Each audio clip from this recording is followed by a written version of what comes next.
வணக்கம். மீண்டும் ராமச்சந்திரன் 10 நாளைக்கு அப்புறம் பேசுகிறேன்.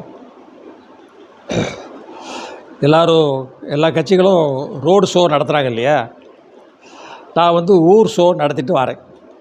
ஊர் ஷோ நடத்திட்டு இப்போ தான் உள்ளே வர்றேன். யூடியூப் நண்பர்களை மீண்டும் சந்திப்பதற்கு.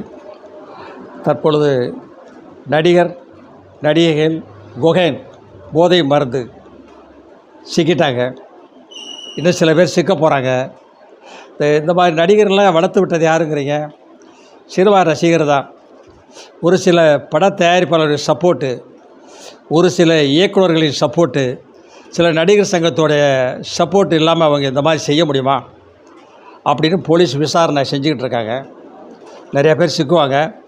இது தமிழக காவல்துறை நேர்மையாக விசாரித்து நடவடிக்கை எடுக்க வேண்டும்.